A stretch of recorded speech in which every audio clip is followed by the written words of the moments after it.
প্রিয় ছাত্রছাত্রীরা, আশা করি তোমরা সবাই ভালো আছো। তোমাদের অনলাইন ক্লাসরুমে স্বাগত জানাচ্ছি।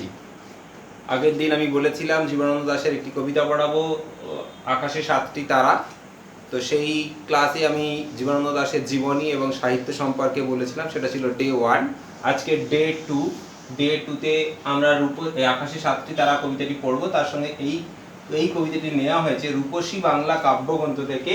এই রূপসী বাংলা কাব্যগ্রন্থ কবে লিখেছেন কবি, কবে প্রকাশিত হয়েছে, কোন প্রেক্ষাপটে লিখেছে, সেগুলো আলোচনা করব। করার পরে কবিতা ব্যাখ্যায় আসবো। প্রথমেই বলি যে রূপসী বাংলা কাব্যগ্রন্থটি প্রকাশিত হয়েছে কবির মৃত্যুর পর, দেখতে পাচ্ছ 1957 সালে। কিন্তু কবি মারা গেছিলেন কত সালে? আগে বলেছিলাম 1954 সালে। তাহলে 1954 সালে মারা গেছেন, তারপরে প্রকাশিত হয়েছে কাব্যটি। কাব্যটি লিখেছিলেন কবে? জানা যাচ্ছে কাব্যটি লিখেছিলেন 1932 থেকে 34 সালের মধ্যে, কিন্তু তিনি প্রকাশ করেননি। প্রশ্ন হলো কেন প্রকাশ করেননি? আসতেই পারে এই প্রশ্ন। আগে জানিয়েছি তোমাদের যে জীবনানন্দ দাশ যা লিখেছেন সারা জীবনে তার 30% মাত্র তিনি যখন বেঁচে ছিলেন সেগুলো প্রকাশিত হয়েছে, 70% তিনি প্রকাশ করেননি। খুব লাজুক প্রকৃতির ছিলেন, ইন্ট্রোভার্ট প্রকৃতির ছিলেন। যা কিছু লিখতেন তিনি লুকিয়ে রাখতেন। খুব ঘনিষ্ঠ বন্ধু হলে 2-4টে দেখাতেন, বাকি লুকিয়ে রাখতেন। ভাবতেন এগুলো কাকে কি দেখাবো, কিভাবে এগুলো কিভাবে নেবে, আদৌ কি এগুলো কবিতা, আদৌ কি এগুলো সাহিত্য। খুব সংশয়, খুব দ্বিধা, খুব দ্বন্দ্বে ভুগতেন তিনি, তাই তিনি এগুলো প্রকাশ করেননি। চলো এবার দেখি 1932-34 সাল তখন এই কাব্যগ্রন্থটি লিখছেন রূপসী বাংলা, তখন কবির বয়স কত? তখন কবির বয়স মনে করো যাক 32, 33, 34 বছর বয়স। 1930 সালে কবি সদ্য বিবাহিত, স্ত্রী লাবণ্য গুপ্ত, তোমাদের আগেই জানিয়েছি, এবং একটি সন্তান 1931 সালে একটি সন্তান জন্মগ্রহণ করেন, তার নাম মঞ্জুশ্রী। সেই সময় 1930 থেকে 35 সাল, এই সময় প্রচণ্ড অর্থনৈতিক সংকটের মধ্যে পড়েন তিনি। তখন আমাদের ওই সময়টা যদি আমরা ইতিহাসের দিকে তাকাই, কি দেখতে পাবো? ভারতের স্বাধীনতা আন্দোলন চলছে, মহাত্মা গান্ধীর নেতৃত্বে সুভাষচন্দ্র আসছেন, আরও অনেক অসংখ্য বিপ্লবী আসছেন। তারা কি করছেন যে দেশপ্রেমের আবেগে তারা দেশকে স্বাধীন করার জন্য লড়াই করছেন। এবং অসংখ্য কবিদেরও দেখছি আমরা সেই সময়, তারা কি হচ্ছেন সুন্দর সুন্দর কবিতা লিখছেন দেশপ্রেমে। সেই সময় আমরা রবীন্দ্রনাথকে দেখবো যে রবীন্দ্রনাথ তিনি আমার সোনার বাংলা, আমি তোমায় ভালোবাসি বলে কবিতা লিখছেন। সেই সময় দেশপ্রেমের আবেগে আমি দেখছি যে আরও অনেকেই কবিতা লিখছেন, যেমন ধরো সত্যেন্দ্রনাথ দত্ত, তিনি বলছেন কোন দেশেতে তরুলতা সকল দেশের চাইতে শ্যামল বলে কবিতা লিখেছেন। ধরো ডিএল রায় মানে দ্বিজেন্দ্রলাল রায়, তিনি বলছেন বঙ্গ আমার জননী আমার বলছেন। অর্থাৎ এটা শুরু হয়েছিল অনেকটা আগে, বঙ্কিমচন্দ্রের সময়। বঙ্কিমচন্দ্র বলেছিলেন বন্দে মাতরম, আনন্দমঠ উপন্যাসে তোমরা এগুলো সব জানো। তাহলে বাংলাদেশকে নিয়ে, বঙ্গদেশকে নিয়ে প্রত্যেক কবি, শিল্পী, সাহিত্যিক মধ্যে আবেগ, সেই আবেগের বহিঃপ্রকাশ ঘটেছে তাদের কবিতায়, তাদের শিল্পে, তাদের সাহিত্যে। জীবনানন্দ দাশও তার ব্যতিক্রম নন। এই সময় জীবনানন্দ দাশের ব্যক্তিগত জীবন ছিল অর্থনৈতিক সংকটে পরিপূর্ণ। তার ব্যক্তি জীবন খুব একটা ভালো ছিল না, তার দাম্পত্য জীবন ভালো নেই, কাজের জন্য হন্য হয়ে ঘুরে বেড়াচ্ছেন। এমতো অবস্থায় তিনি কলকাতায় আছেন। তিনি বড় হয়েছেন, বেড়ে উঠেছেন কোথায়? বাংলাদেশের বরিশালে। সেখানে একটা নিসর্গ প্রকৃতি, সুন্দর প্রকৃতি, সেখানে নদী, নালা, খাল, বিল, অনেক রকমের পাখি, এই সব দেখে তিনি বড় হয়েছেন। মনে মনে ভীষণ কষ্ট পাচ্ছেন কলকাতায় বসে। হয়তো আমার ধারণা সেই কষ্ট থেকে ভুলে থাকার জন্য যখন তিনি শয়নে, স্বপনে, গোপনে, যখন মনের ভিতরে একা একা তিনি ভাবছেন, তখন কি বাংলাদেশের সেই সমস্ত, বঙ্গদেশের সমস্ত পল্লী প্রকৃতি তার মনের মধ্যে, স্মৃতির মধ্যে ঝাঁপিয়ে পড়ছে, আর সেগুলোকেই আঁকড়ে বাঁচতে চাইছেন। তাই এই রূপসী বাংলা কাব্যগ্রন্থে আমরা দেখব যে বাংলাদেশের নিসর্গ প্রকৃতি প্রতি পাতায় পাতায়, ছত্রে ছত্রে, বর্ণে বর্ণে ফুটে উঠছে। হয়তো এই কারণেই নিসর্গ প্রেম আমরা দেখতে পাবো এই রূপসী বাংলা কাব্যগ্রন্থে। বলে রাখি যে রূপসী বাংলা কাব্যগ্রন্থটি কবি কিন্তু এই কাব্যের নামকরণ করেননি। কবি এই কাব্যগ্রন্থটির নামকরণ করতে চেয়েছিলেন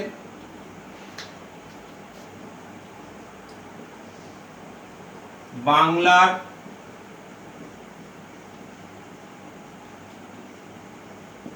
নীলিমা।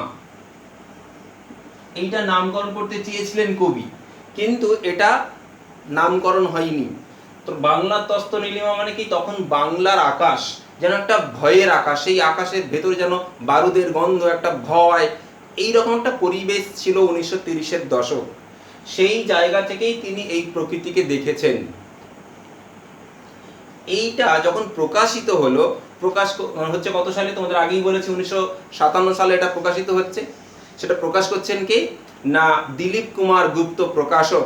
তিনি এই কাব্যগ্রন্থের নাম দিয়েছেন রূপসী বাংলা। সেই নামটি এতটাই জনপ্রিয় হয়েছে যে সেই নিয়ে কোনো বিতর্কের জায়গায় তৈরি হয়নি। এবং এই রূপসী বাংলা কাব্যগ্রন্থে মোট 61খানা কবিতা ছিল। সেই 61খানা কবিতাটির একটিরও নামকরণ কিন্তু কবি করেননি, নাম দেননি। তিনি 1, 2, 3, 4, 5 এরকম সংখ্যা দিয়ে দিয়ে গেছেন। তিনি বলতে চেয়েছিলেন, তিনি বলেওছিলেন যে এই যে কবিতাগুলি, এটা প্রত্যেকটা খণ্ড খণ্ড আলাদা আলাদা কোনো কবিতা নয়, একটা বিশেষ ভাবাবেগে এই কবিতাগুলি লেখা হয়েছে। সেই জন্য এদের কোনো নামকরণ নেই, এবং এটা একটাই যেন সুতো দিয়ে মালা গাঁথা, সেই সুতোর নাম বাংলাদেশের নিসর্গ প্রকৃতি। সেই রূপসী বাংলা কাব্যটাকে গাঁথা হয়েছে এভাবে। এবং যখন প্রকাশক নামকরণ করছেন প্রত্যেকটি কবিতার, এই যেমন তোমাদের পাঠ্য আকাশে 7টি তারা, এই নামকরণটাও কিন্তু কবি করেননি, করেছেন দিলীপ কুমার গুপ্ত প্রকাশক।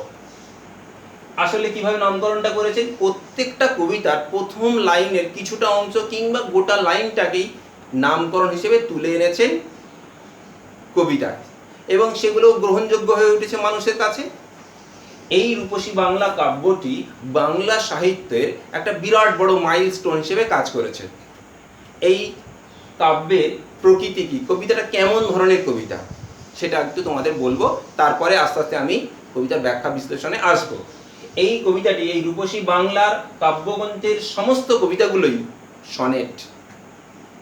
মানে একটি সনেট যে আকাশে 7টি তারা একটি সনেট তা নয়, এটা সনেটের সমাহার, সনেট গুচ্ছ রূপসী বাংলা। সেই রূপসী বাংলার যখন প্রথম প্রকাশনা হয়, সেই বইটি কেমন ছিল তোমাদের দেখাচ্ছি।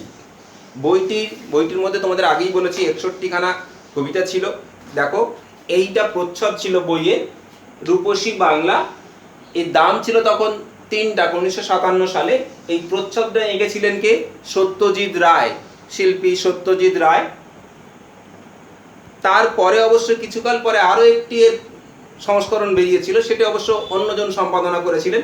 তার প্রচ্ছদটা এঁকেছিলেন সম্ভবত পূর্ণেন্দু পত্তি। এটা তোমাদের দেখালাম। এই যেটা বলছিলাম যে এই রূপসী বাংলা কাব্যগ্রন্থটি আসলে সনেট, সেই প্রত্যেকটা কবিতাই সনেট। সেই সনেট জিনিসটা কি তোমাদের একটুখানি বলি, তারপর কবিতাটা পড়লে একটু বুঝতে পারবে। এই সনেট কথার অর্থ মৃদু ধ্বনি। এই সনেট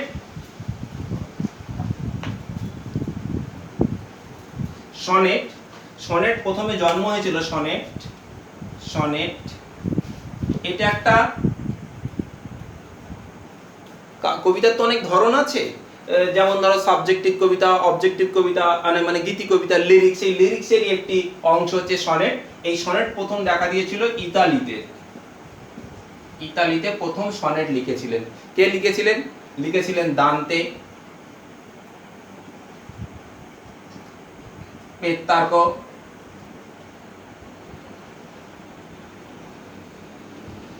এনারা লিখেছিলেন সনেট। এই সনেট বলতে কি, যে সনেট হচ্ছে 14 লাইনের কবিতা। সেই 14 লাইনের কবিতাটি দুটি ভাগে বিভক্ত। প্রথমে 8টি লাইন থাকে, তারপরে 6টি লাইন থাকে। প্রথম যে 8টি লাইন থাকে, এই 8টি লাইনকে বলা হয় অষ্টক। কি বলা হয়? অষ্টক। প্রথম 8টি লাইনকে অষ্টক বলে। পরের যে 6টি লাইন, তোমাদের বইটা খুলে দেখো, যে সেখানে দেখবে 6টি লাইন আছে, তাকে শতক বলা হয়। মোট 14 লাইন। হ্যাঁ, তোমাদের একটা কথা বলে দিই আগে, কবিতাটা বুঝতে গেলে অবশ্যই তোমরা হেডফোন কানে লাগিয়ে নাও আর সামনে বইটা খুলে রাখো। যদি না করো তাহলে কিন্তু কবিতাটা ঠিক বুঝতে পারবে না, তোমাদের খুব অসুবিধা হবে। তাই এটা আগে করে নাও, এটা আগেই আমার বলা উচিত ছিল, যে এই শতক দুটো ভাগে তাহলে কবিতাটি বিভক্ত। এবং এই সনেটের প্রত্যেকটি লাইনে 14টি করে অক্ষর বা দল বা মাত্রা থাকবে। এইটা তাহলে একটা প্রথমে একটা কাঠামো তৈরি করে নেওয়া হচ্ছে। সেই কাঠামোর মধ্যে বিশেষ ভাবকে ঢুকিয়ে পরিবেশন করা হবে, তারই নাম হবে সনেট। সনেট মানে আগে বলেছি কি, মেরুধ্বনি প্রথম ইতালিতে তৈরি হয়েছিল, ইতালি থেকে আস্তে আস্তে ইউরোপে চলে গেল, ইউরোপে গিয়ে দেখছি আমরা ইংরেজ কবি মিল্টন, শেক্সপিয়ার, ওয়ার্ডসওয়ার্থ এরা কবিতা লিখে এই সনেট লিখে বিখ্যাত হয়েছেন। এই সনেট দেখে আমাদের দেশের প্রথম বাঙালি কবি মাইকেল মধুসূদন দত্ত 1866 সালে প্রথম সনেট লেখেন। 1866 সালে প্রথম সনেট লেখে চতুর্দশপদী।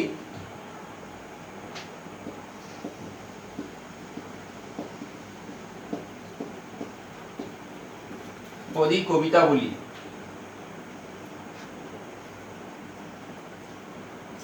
মনে রাখতে হবে এই প্রথম বাংলা সনেটটি মধুসূদন দত্ত লিখেছেন, এটা কিন্তু আমাদের দেশে বসে নয়, তখন তিনি ফ্রান্সে ছিলেন ভার্সাইতে, সেখানে বসে চতুর্দশপদী কবিতা লেখেন। সেই সূত্রেই বাংলা ভাষায় প্রথম সনেট লেখা হলো।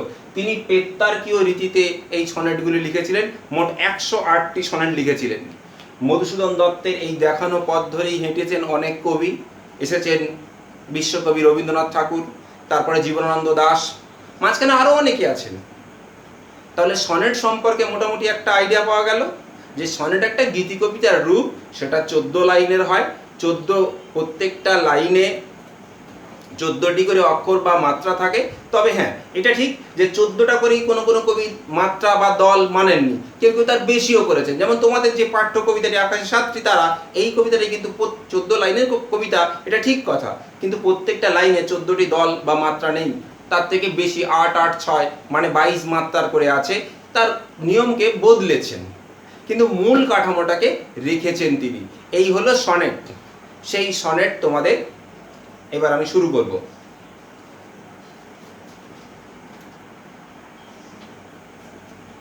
তাহলে তোমরা এবার প্রস্তুত, বইটা খোলো সামনে, কানে হেডফোন লাগিয়ে নিয়েছো। আমি প্রথম কবিতাটির আদর্শ পাঠ পড়ে শোনাবো। কেমন করে কবিতাটি পড়তে হবে, আমি যে স্টাইলে পড়বো, যে তালে পড়বো, যে ছন্দে পড়বো, সেই ছন্দে তোমরা পড়বে। এটা আদর্শ পাঠ শোনো। আকাশে 7টি তারা, জীবনানন্দ দাশ। আকাশে 7টি তারা যখন উঠেছে ফুটে, আমি এই ঘাসে বসে থাকি। কামরাঙা লাল মেঘ যেন মৃত মণিয়ার মতো গঙ্গা সাগরের ঢেউয়ে ডুবে গেছে। আসিয়াছে শান্ত অনুগত বাংলার নীল সন্ধ্যা। কেশবতী কন্যা যেন এসেছে আকাশে, আমার চোখের পরে, আমার মুখের পরে চুল তার ভাসে।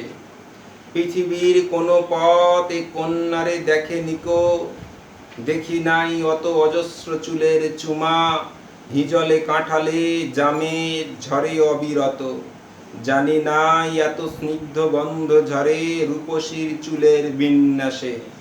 পৃথিবীর কোনো পথে নরম ধানের গন্ধ, কলমির ঘ্রাণ, হাঁসের পালক স্বর, পুকুরের জল, চাঁদা সরপুটিদের মৃদু ঘ্রাণ, কিশোরীর চাল ধোয়া ভিজে হাত, শীত হাতখান, কিশোরের পায়ে দলা মুথা ঘাস, লাল লাল বটের ফলের ব্যথিত গন্ধের ক্লান্ত নীরবতা, এরই মাঝে বাংলার প্রাণ।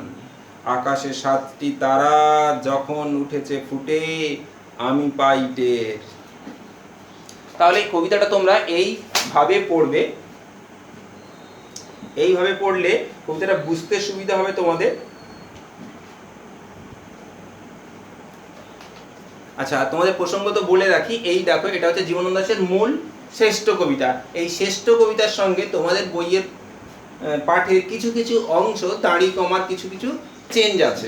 তবে তোমাদের বইতে যেটা পাঠ্য, আমি সেই পাঠ্য অংশটা ধরেই তোমাদের পড়াচ্ছি। তাহলে প্রথমে বলছেন, আকাশে 7টি তারা যখন উঠেছে ফুটে। অর্থাৎ আকাশের তারা কখন ফোটে না, আকাশে যখন দিনের আলো চুপি চুপি চুপিসারে নিভে আসে। অর্থাৎ সূর্য আস্তে আস্তে পশ্চিম দিকে ঢলে যায়, সূর্যের অস্তরাগ শেষ হয়ে আসে, তার অস্তরাগটা মেঘের মধ্যে ছড়িয়ে থাকে, সেই অবস্থায় একটু একটু করে পরিস্ফুট হয় তারা। আসলে কি, আলো নিভে যাওয়ার সঙ্গে তারা ফুটে ওঠার সম্পর্ক। তারা তো ফুটে ওঠে না, তারা তো সবসময় ফুটে থাকে, কিন্তু আমরা দেখতে পাই যখন, তখনই বলি আকাশে তারা ফোটে। তাহলে আকাশে 7টি তারা যখন উঠেছে ফুটে, এই প্রথম লাইনের প্রথম 3টি শব্দটাই কবিতার নামকরণ। আমি এই ঘাসে বসে থাকি। কবি যখন আকাশে তারা ফুটে ওঠে তখন সন্ধ্যা ঘনীভূত হচ্ছে, সেই সময় কবি ঘাসে বসে থাকেন। ভেবে দেখবার বিষয় যে এই সন্ধ্যা, এই সময়টা ভীষণ ভীষণ ইম্পর্টেন্ট। কেন না, 12 ঘন্টার দিন, যখন দিনের আলো থাকে, প্রচন্ড প্রদাহ থাকে, ধরো দুপুর 12টা, তারপরে দুপুর 2টো, 3টে, বিকেল 4টে, প্রচন্ড আলো, আমরা সবকিছু পরিষ্কার দেখতে পাই। তারপর যখন আলো আস্তে আস্তে কমে আসে, তখন ঘনীভূত হয় সন্ধ্যা, তখন কিন্তু রাত্রি নয়। তাহলে দিন আর রাতের মাঝখানের যে অংশটি, সেই অংশটির নাম সন্ধ্যা। সেই সন্ধ্যাকে বলি আমরা সন্ধিক্ষণ, সময়ের সন্ধিক্ষণ। তোমরা যে ক্লাস 9-এ পড়ো এখন, তোমরা প্রত্যেকেই অ্যাডোলেসেন্স পিরিয়ডে আছো, অর্থাৎ বয়স সন্ধিক্ষণ। তোমরা বয়স সন্ধিক্ষণ বিশেষ একটা সময়ের মধ্য দিয়ে যাচ্ছ। এই সময় দেহ মনে প্রচন্ড চাঞ্চল্য দেখা দেয়। এই সময়ের যখন সন্ধিক্ষণ আসে, তখন মানুষের মন ভীষণ ভীষণ আবেগপ্রবণ হয়ে ওঠে, রোম্যান্টিক হয়ে ওঠে, ভীষণ শান্ত থাকে। যেমন ধরো এই যে সন্ধ্যা, এর ঠিক উল্টো দিকেই দেখো ভোর। জীবনানন্দ দাশ এই ভোরকে নিয়েও কবিতা লিখেছেন। ঠিক ভোর তখন যখন পরিষ্কার আলো নয়, আবার ঘন অন্ধকারও নয়, তার ঠিক মাঝামাঝি অবস্থা ভোর। এই ভোরটা রূপান্তরিত হয় কি সকালে, তেমনি এই বিকালটা রূপান্তরিত হচ্ছে ভোর, সন্ধ্যার মধ্য দিয়ে রাত্রিতে। সেই সময়টায় আমাদের প্রত্যেক মানুষের হাঁটতে ভালো লাগে, খেতে ভালো লাগে, গল্প করতে ভালো লাগে, গান শুনতে ভালো লাগে, মন কলকাতা খুব রোম্যান্টিক থাকে, আনন্দে ভরপুর হয়ে থাকে ওই সন্ধ্যায়। আবার সকালে মানে ভোরে ঠিক মানুষ ততটাই শান্ত স্থিতধীর থাকে। সেই রকম একটা অসামান্য সন্ধ্যায়, সময়ের সন্ধিক্ষণে কবি বাংলাদেশের যে সবুজ মকবলের মতন ঘাস, সেই ঘাসের উপরে বসে আছেন। খুব স্বাভাবিকভাবেই মনের ভিতরে অনুভূতির জন্ম হচ্ছে। বলছেন, কামরাঙা লাল মেঘ যেন মৃত মনিয়ার মতো। এই যে কামরাঙা বলতে কি বুঝি? এটা একটা ভালো শব্দ, ভালো একটা কামরাঙা। ও, আলো ডিস্টার্ব করছে। আচ্ছা, কামরাঙা, এই কামরাঙা একটি ফল, যে ফলটা একটু অম্ল মধুর, কাঁচা অবস্থায় তখন কি দাম, সবুজ রঙের থাকে, 5টা কোণ বিশিষ্ট একটা ফল। সেই ফলটা যখন পাকে আস্তে আস্তে রাঙা হয়ে ওঠে তার শিরাগুলো, 5 শিরা একটা ফল, খেতে ভীষণ ভালো। এই কামরাঙা শব্দটা কবিতায় তিনি নিয়ে আসছেন একটা অসামান্য কাব্যিক লালিত্য নিয়ে। কামরাঙা লাল মেঘ, সূর্য পশ্চিম দিকে ডুবে যাচ্ছে, সেই সময় আকাশের মেঘের ভিতরে সূর্যের আলো, আকাশটা রক্তিম, সেই রক্তিম আকাশের সঙ্গে একটা গাছের ফলকে মিলিয়ে দেওয়া। তাহলে প্রথমেই তিনি কম্পারেটিভ, তুলনামূলক আলোচনা করছেন। কামরাঙা লাল মেঘ, বলতে পারতেন কামরাঙার মতো মেঘ লাল, তাহলে এটা পূর্ণপমা অলংকার হতো, তা কিন্তু বললেন না। যখন মানুষের কি আত্মবিশ্বাস কম থাকে, তখন মানুষ বলে এই চাঁদের মতো সুন্দর মুখ। তাহলে কি চাঁদের মতো সুন্দর মুখ বলছেন, তাহলে চাঁদের সঙ্গে তুলনা হচ্ছে মুখে, আর মতোটা হচ্ছে সাদৃশ্যবাচক শব্দ, আর সুন্দরটা হচ্ছে সাধারণ ধর্ম। আর যখন আত্মবিশ্বাসটা খুব তুঙ্গে থাকে, তখন কি করে মানুষ বলে চন্দ্রমুখী, চাঁদমুখী, মানে চাঁদটাই মুখ। তখন তো কার কোনো দ্বন্দ্ব নেই, কোনো সংশয় নেই। এখানে অসম্ভব আত্মবিশ্বাসী এই জায়গাটায় তিনি কামরাঙা লাল মেঘ বলছেন, হুবহু মিলিয়ে দিচ্ছেন। তাহলে একটা গাছের ফলের সঙ্গে আকাশের গ্যালাক্সির দৃশ্যকে তুলে ধরছেন। সেই কামরাঙা লাল মেঘটি যেন মৃত মনিয়ার মতো, মানে মনিয়া বাংলাদেশের একটা কালারফুল একটা পাখি, সেই পাখিটা মারা গেছেন। মৃত মনিয়ার মতো গঙ্গাসাগরের ঢেউয়ে ডুবে গেছে। এই গঙ্গাসাগরটা কি না, গঙ্গাসাগর হলো আমাদের এই গঙ্গা নদী যেখানে বঙ্গোপসাগরে গিয়ে মিলিত হয়েছে, তাদের যে সংযোগস্থল, তাদের যে মিলনস্থল, সেইটাকে বলা হচ্ছে গঙ্গাসাগর। সেই গঙ্গাসাগরে কি ঢেউ প্রচণ্ড হয়, প্রচণ্ড আবর্তন দেখা দেয় জলের মধ্যে, সেই ঢেউয়ের মধ্যে পাখিটা কি করছে, ডুবে যাচ্ছে আবার ভেসে উঠছে। যেমনিভাবে ডুবে যায়, বলছেন কামরাঙা লাল মেঘ, সেই লাল মেঘটা মৃত মনিয়ার মতো গঙ্গাসাগরের বুকে ডুবে যাচ্ছে। মানে লাল মেঘটা ডুবে গেলে কি হবে, চুপি চুপি চুপি সারে নেমে আসবে ঘোর অন্ধকার, সন্ধ্যা। তাহলে সেই যে একটা সময় রূপান্তরিত হচ্ছে, সেই রূপান্তরিত সময়টাকে একটা ইন্দ্রিয় কার্য বস্তু দিয়ে একটা অতীন্দ্রিয় ভাবকে তিনি ধরার চেষ্টা করছেন। বলছেন আসিয়াছে, তাহলে মেঘ ডুবে গেল, লাল মেঘ ডুবে যাচ্ছে, আর তার লাল মেঘ আর দেখা যাচ্ছে না, দৃশ্যমানতা তার সে আস্তে আস্তে একটু একটু করে দৃশ্যমানতা হারাচ্ছে, ফেড হয়ে যাচ্ছে, ফিকে হয়ে যাচ্ছে। সেটা হওয়ার সঙ্গে সঙ্গে কি হবে, সঙ্গে সঙ্গে হবে না সন্ধ্যাটা নেমে আসবে। কেমন ভাবে নামছে সেটা বলছেন, আসিয়াছে শান্ত অনুগত বাংলার নীল সন্ধ্যা। তাহলে যেই মেঘ ডুবে গেল, সেখানে একটা তুলনা করলেন, এখানে আবার বলছেন আসিয়াছে শান্ত অনুগত, অর্থাৎ যে মতের অনুসারী, অর্থাৎ আমি যা বলছি আমার মতকে তোমরা যদি মেনে নাও, তাহলে আমার মতের অনুসারী তোমরা অনুগত ছাত্রছাত্রী। যদি না মানো, যদি বিরোধিতা করো, তাহলে অনুগত নয়। তাহলে এমন একটা মানে সন্ধ্যা আসছে, যে সন্ধ্যাটা অনুগত, মানে আমাদের মতের অনুসারী, বাংলার নীল সন্ধ্যা। তাহলে এই সন্ধ্যা তো কালো হয়, অন্ধকারময় হয়, সেখানে নীল বলছেন কেন, আসলে মায়াবী, মায়া বাস্তবতা যেন ঢুকে যাচ্ছে কবিতার ভিতরে, যে সেটা নীল মায়াবী একটা সন্ধ্যা, একটা সময় তৈরি হচ্ছে, সেই যেন কলকাতার নিয়ন নীল আলোর তলায় হারিয়ে যাওয়ার মতন অবস্থা, যদিও তখন এসব কিচ্ছুটি আবিষ্কার হয়নি। তাহলে সেই নীল সন্ধ্যা যেন একটা চরিত্র, সে আসছে। দেখো একটা সন্ধ্যা, সে একটা সময়, সেই সময়টা কি মানুষের গুণ আরোপ করা হচ্ছে, একটা অচেতন বস্তুর উপরে একটা সচেতন বস্তুর গুণ আরোপ করে তাকে আরো বেশি প্রাণবন্ত, আরো বেশি জীবন্ত করে তুলছেন আমাদের সামনে, আমাদের চোখের সামনে দৃশ্যমান একটা চরিত্রের মতো সন্ধ্যা। সন্ধ্যা নামটা আমরা মেয়েদের ক্ষেত্রে রাখি, সন্ধ্যাকে স্ত্রীলিঙ্গেই ব্যবহার করা হয়। তো বাংলার নীল সন্ধ্যা, সেই নীলের প্রতি আমাদের একটা অসম্ভব ভালো লাগা, একটা রোম্যান্টিকতার ভাব তৈরি হচ্ছে। বলছেন কেশবতী কন্যা যেন, তাহলে নীল সন্ধ্যাটাকে তুলনা করছেন কার সঙ্গে, কেশবতী কন্যা। কেশবতী কন্যা বলতে কি বুঝি না, যে নারীর মাথায় অনেক অনেক চুল আছে, অনেক কেশ আছে, তাকে কেশবতী কন্যা বলা হয়। প্রত্যেকটা মানুষের তার মানে চুলটা তার একটা বড় আবেগের জায়গা, একটা প্যাশনের জায়গা, একটা ভালো লাগার জায়গা। সেই চুল নিয়ে নানা সময় নানা সাহিত্য লেখা হয়েছে, শিল্প সাহিত্য করা হয়েছে। চুল ভালোবাসে না এমন মানুষ খুঁজে পাওয়া মুশকিল। বিশেষত 30-এর দশকে তো চুলকে নিয়ে তো অনেক অনেক কবিতা লেখা আছে। তখন যারা রিলকে, সার্ল বোদলেয়ার, তারাও অনেক কবিতা লিখছেন মানে চুলকে নিয়ে, অনেকক্ষণ ধরে তোমার চুলের গন্ধ টেনে নিতে দাও আমার নিঃশ্বাসের সঙ্গে, এমন কথা বলছেন সার্ল বোদলেয়ার।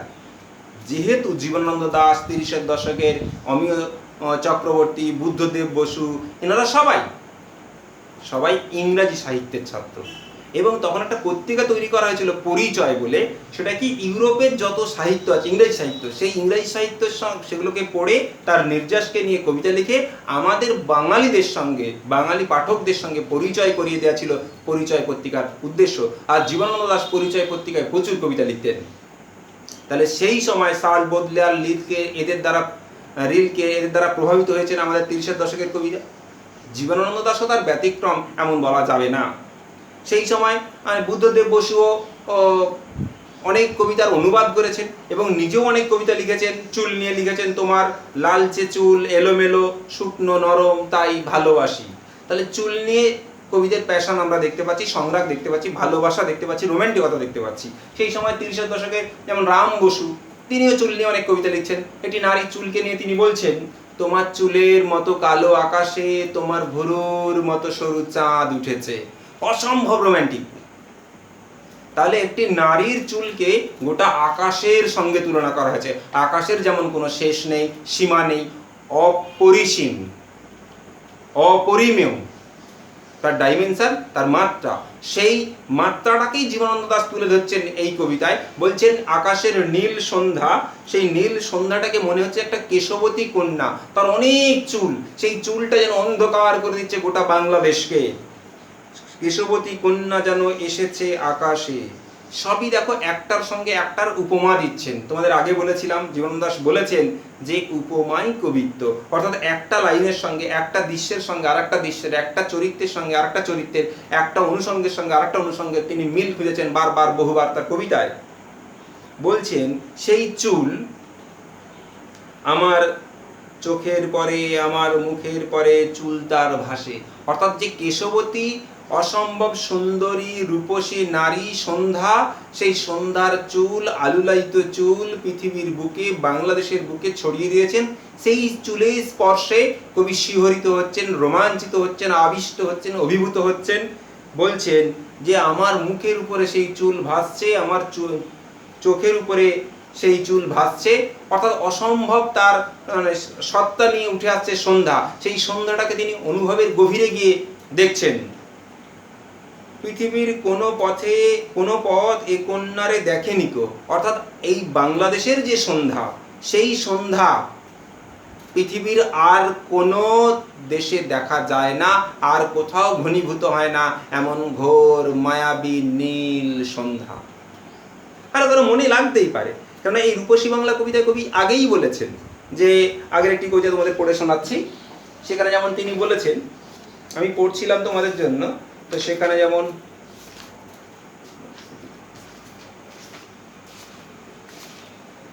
একচল্লিশ পাতা, সেখানে যেমন বলছেন প্রথম কবিতাটা দিই, বাংলার মুখ আমি দেখিয়াছি তাই আমি পৃথিবীর রূপ খুঁজিতে যাই না আর।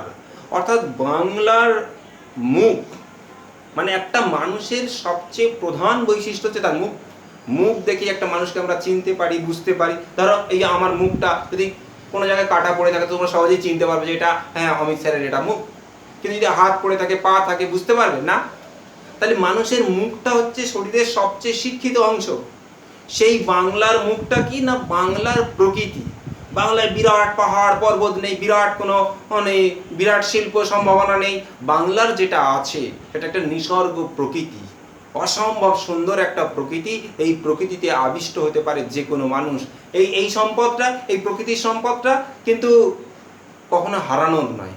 কবি আজন্ম লালিত পালিত এই প্রকৃতিকে দেখেছেন আর এঁকেছেন। তার কবিতাগুলো পড়তে পড়তে, যদি রূপসী বাংলা তোমার তো একটি পাঠ্য কবিতা, যদি আরো তোমরা কয়েকটা কবিতা পড়তে পড়তে তোমাদের মনে হবে এগুলো কবিতা নাকি ছবিতা। ভাবতে ইচ্ছে করবে জীবনানন্দ কি প্রথাগত কোনো পেন্টিং শিখেছিলেন, যেন একটার পর একটা তিনি স্কেচ দিয়ে ছবি আঁকছেন, তুলি দিয়ে স্কেচ করছেন, স্কেচ করছেন না, তুলি দিয়ে যেন একটা স্কেচ করছেন, একটা খসড়া তৈরি করছেন।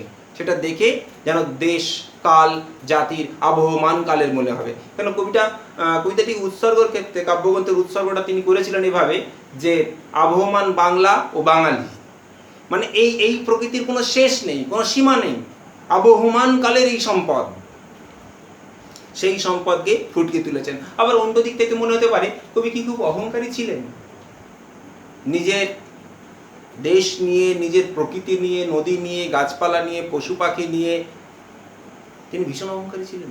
আমার মনে হয় কিছু কিছু মানুষের অহংকার থাকা ভালো, অহংকার নিয়ে বাঁচা ভালো। আমি আমার নিসর্গ প্রকৃতিকে ভালোবাসি, কে নষ্ট হতে দিতে চাই না।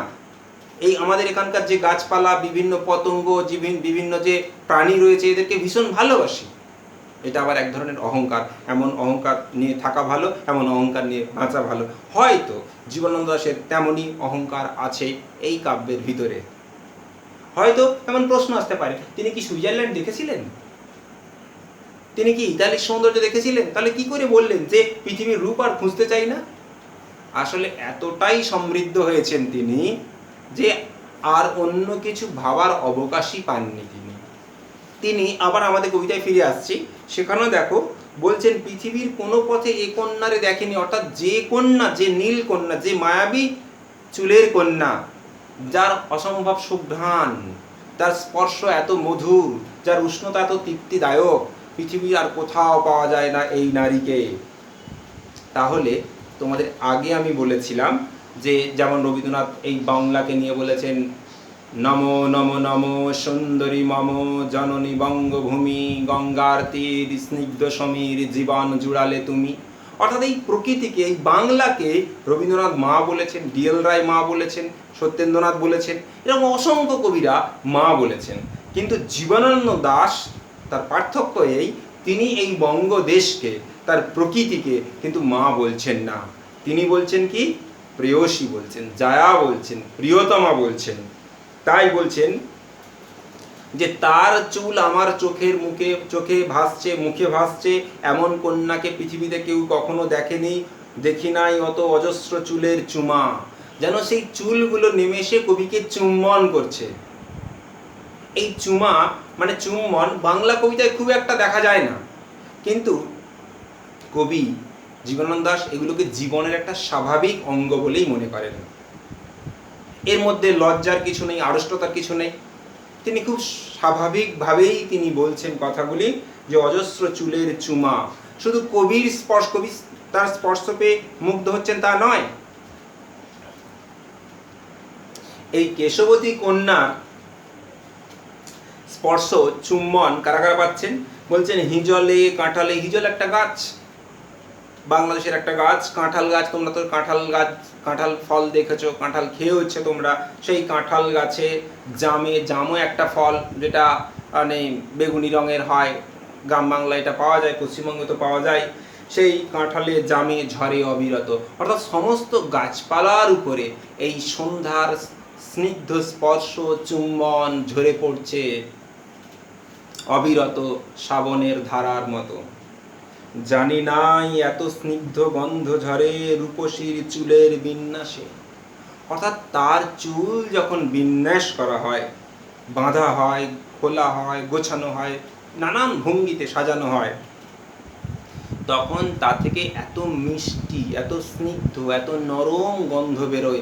সেই সুঘ্রাণে কবি মুগ্ধ, বাংলা মুগ্ধ। পৃথিবীর কোনো পথে নরম ধানের গন্ধ। দেখো তো, একটু আগে বলেছেন কবি সেই কেশবতী নারী যার চুলের গন্ধে আবিষ্ট হয়েছেন কবি, তার সঙ্গে তার চুম্বন থেকে বঞ্চিত হয়নি বাংলার নিসর্গ প্রকৃতি, অর্থাৎ হিজল, কাঁঠাল, জাম, এছাড়া আরও যে সমস্ত চিরহরিত উদ্ভিদ আছে, যত উদ্ভিদ জগৎ, সবার মাথাতেই সেই চুম্বন ঝরে পড়ছে। বলছেন তার সঙ্গে তাহলে তার চুলের গন্ধ, আবার বলছেন নরম ধানের গন্ধ। তাহলে বাংলাদেশে কি সমভূমি অঞ্চলে এখানে প্রচুর পরিমাণে ধান চাষ হয়, সেই ধানে যখন ধান গাছ থেকে যখন ধান বেরিয়ে আসে, যখন ধানগুলো পুরুষ্ট হয় আস্তে আস্তে, তার ভিতরে কি দুধের মতন অংশ থাকে, সেই যে নরম ধান, সেগুলো কি গ্রাম বাংলার ছেলেরা কখনো কখনো ধানগুলোকে ছাড়িয়ে তার দুধের মতন অংশটাকে খেয়েছে, কবিও হয়তো খেয়েছে। সেই নরম ধানের যে মিষ্টি গন্ধ, খুব যারা হাইপার সেন্সিটিভ মানুষ তারা ছাড়া কিন্তু এই নরম ধানের গন্ধ কেউ পাবেন না। কলমির ঘ্রাণ, কলমি কি? কলমি তো একটা জলজ শাক, এখন অবশ্য ডাঙাতেও চাষ হয়, তোমরা জানো, তোমাদের আশপাশে হয়তো হচ্ছে। সেই কলমি শাকে হাত দিলে, স্পর্শ করলে, হাত শুকলে তার একটা গন্ধ পাওয়া যায়। কবি সেই গন্ধটা এই সন্ধ্যাবেলায় বসে বসে পাচ্ছেন। মানে কবি যে জায়গায় বসে আছেন সেখান থেকে কি, কলকাতায় বসেছিলেন, সেখান থেকেই স্মৃতিচারণা করছেন তিনি। তার মন, হয়তো শরীরটা কলকাতায় পড়েছিল, কিন্তু তার মন ছিল বাংলাদেশের বিভিন্ন জায়গায়। সেই মানে অধুনা বাংলাদেশ, আগে বঙ্গদেশ ছিল, সেই বঙ্গদেশের মানে মাঠে, নদীতে, আকাশে, ঢেউয়ের মধ্যে বিভিন্ন জায়গায় তার মন ছড়িয়েছিল। সেখান থেকে সমস্ত অনুভব করে মানে সমস্ত মণিমুক্তগুলো তুলে এনেছেন এবং এই কবিতায় আমাদের পাঠ্য হিসাবে তুলে ধরেছেন। নরম ধানের কলমির ঘ্রাণ, দেখো সেখানেও আবার গন্ধ পাচ্ছি। হাঁসের পালক, স্বর, হাঁসের পালক, একটা পুকুরে হাঁস চড়ছে, কলমি ঘাস আছে, সেখানে একটা সুন্দর মনোরম দৃশ্য। সেই দৃশ্যের মধ্যে কি না, হাঁসের পালক খসে পড়ছে, সেটাকেও তিনি তুলে আনছেন। এটা যে কোনো কবিতার বিষয় হতে পারে, এর আগে কেউ কখনো ভাবতেও পারেনি। স্বর হচ্ছে কি, নল খাগড়া জাতীয় গাছ, যেগুলো আগেকার দিনে কেউ কেউ সেটাকে নিয়ে কলম বানাতো। তো পুকুরের জল, আগে দেখেছি সমুদ্রের, সাগরের ঢেউ দেখেছি, বঙ্গোপসাগরের ঢেউ, সেখানে মনিয়া পাখি ডুবে যাচ্ছিল। এখন কি দেখছি, পুকুরের শান্ত স্থিতধী জল।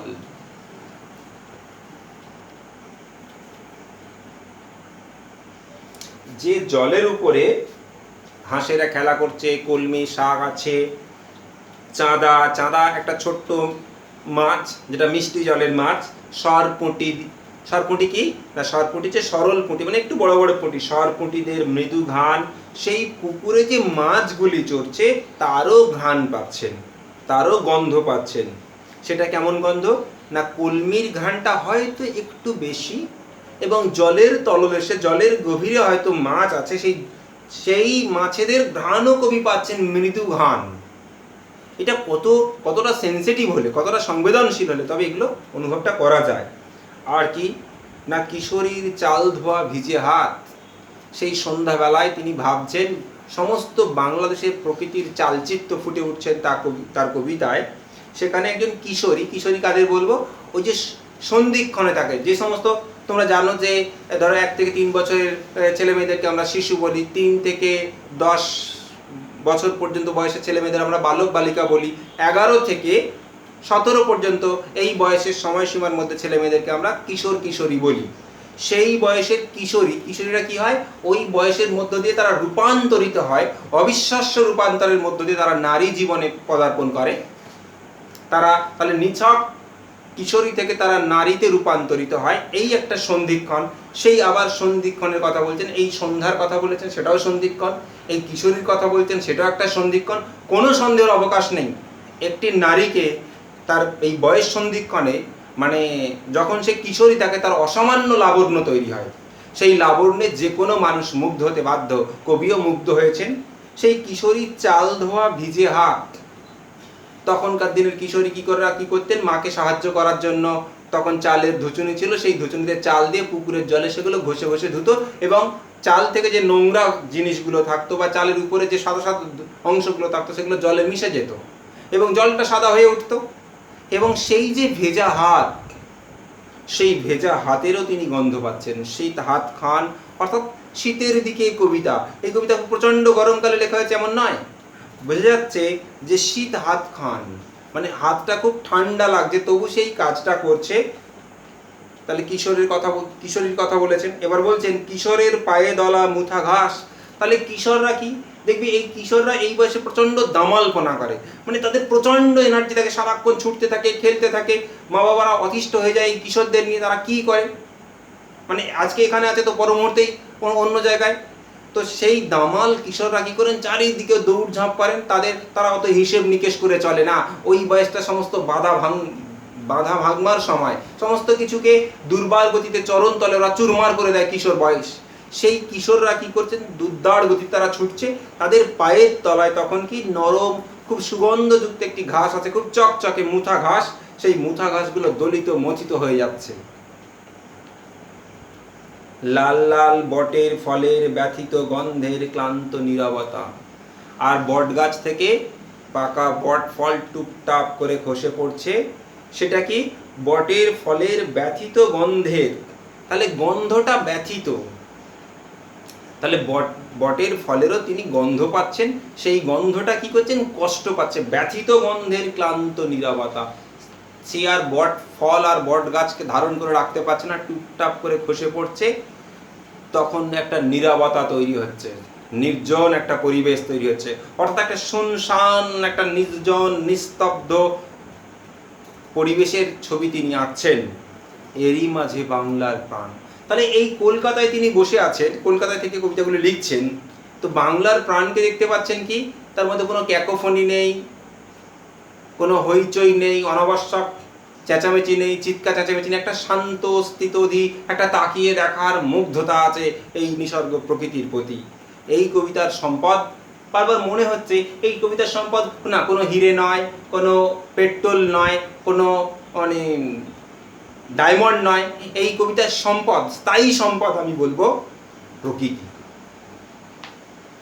তার মাঝেই বাংলার প্রাণকে খুঁজে পাওয়া যাচ্ছে। প্রথম কবিতাটা কি ছিল, প্রথম কবিতাটা তোমাদের আমি বলেছি বাংলার মুখ।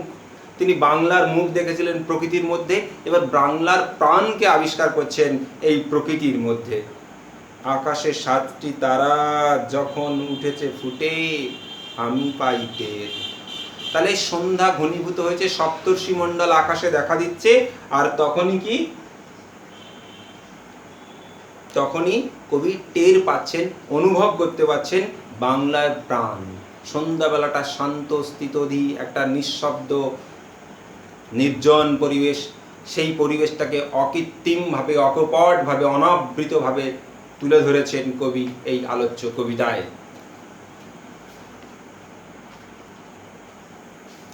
তাহলে যদি চোখ বন্ধ করে আমরা এই কবিতাটা সম্পর্কে ভাবি, তাহলে কি পাবো? অসম্ভব শান্ত স্থিতধী একটা পরিবেশ, একটা পল্লী প্রকৃতির একটা সাবেকিয়ানা, বাংলার সাবেকিয়ানার ছায়াছবি পাচ্ছি, একটা গ্রাম জীবনের প্রেক্ষাপট পাচ্ছি, যেন একটা আর্কাইভ, মানে গোটা কাব্যগ্রন্থটা যেন একটা আর্কাইভ বলে মনে হবে, যে একটা মৃদু মন্দ্র ছন্দে, মন্দ্রাকান্তা ছন্দে যেন মানুষের জীবন বয়ে চলেছে, একটা অসম্ভব সহজ সারল্যে মোড়া, যেন একটা একতারার সুরে বেজে উঠেছে এই কবিতা, মানুষের প্রাণ ছুঁয়ে যাবে, মনকে স্পর্শ করবে, হৃদয়ের গভীরে গিয়ে অভিঘাত সৃষ্টি করবে এই কবিতা। অসামান্য একটি কবিতা, আকাশে 7টি তারা, যখন তারা ফুটে উঠবে আমাদের মনের ভিতরে এই মণিমুক্তগুলো জেগে উঠবে এই কবিতা পড়ে বারবার, বহুবার। তাহলে এই কবিতাটা সম্পর্কে আজকে তোমাদের বললাম, তোমরা এটা মানে মন দিয়ে শোনো এবং তোমাদের পাঠ্য বইয়ের কবিতাটি বারবার পড়ো। শুধু পড়লেই হবে না, পড়ে কখনো সময় আসে জীবন মুচকি হাসে, তখন একটু সময় নিয়ে সেটাকে একটু ভাবো। কবিতার এমন নয় যে সহজ সরল একটা একরক্ষা মানে আছে, সেটা পড়ে গেলেই বুঝে ফেলবে, তা কিন্তু নয়। কবিতাটা পড়ে একটু ভাবো, সেই ভাবনা থেকে যা প্রশ্নগুলো আসবে, যদি বুঝতে অসুবিধা হয় তাহলে আমাকে লিখে পাঠাও, আর ডে 3-তে তোমাদের আমি প্রশ্নোত্তর নিয়ে আলোচনা করব। তাহলে আজকের ক্লাস এই পর্যন্ত রইল, পরের প্রশ্নোত্তর ক্লাসের জন্য তোমরা ততক্ষণ অপেক্ষা করো। সবাই ভালো থাকো।